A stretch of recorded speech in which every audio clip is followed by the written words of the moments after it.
Do not let your hearts be troubled, and do not let them be afraid. There seems to always be troubles, something we fear.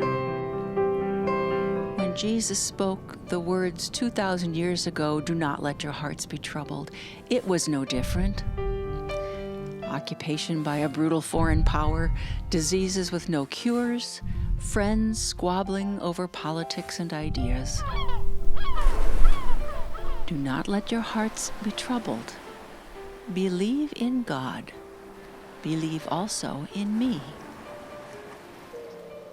Jesus' friends had lived with him and wanted to cling to him for a long time. How could they live without him?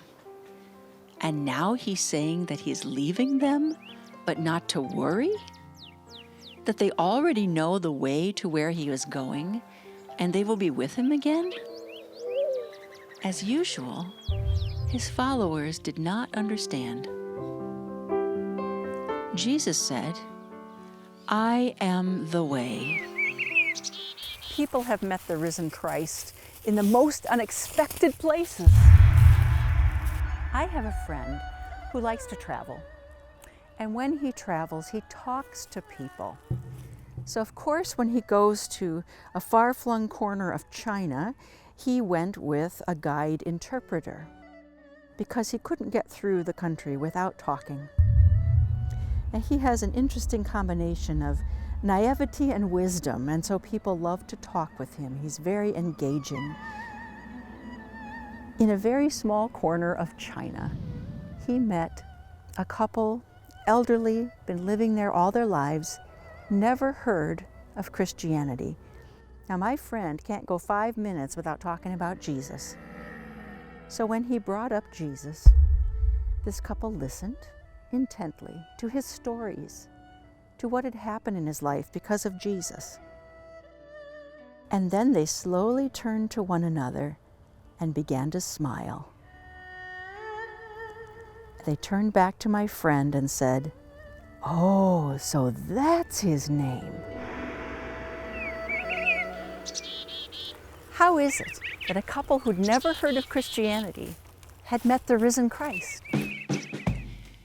In God's dwelling place, there are many rooms. I go to prepare a place for you. Do not let your hearts be troubled, and do not be afraid.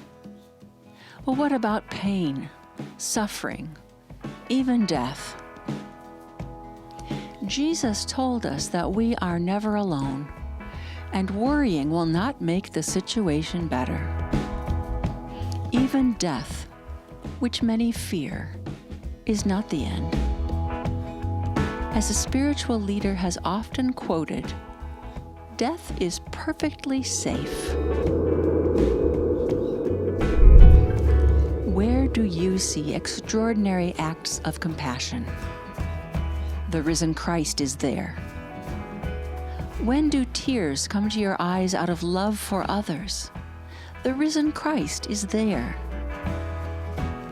Where do you see healing of illness, of relationships, minds, communities coming together to make positive changes? The risen Christ is there.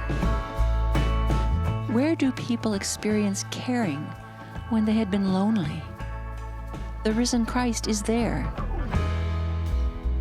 How do you live out the love and the power of the risen Christ? When are you a caring presence? In these things, you are practicing the way of Jesus the Christ.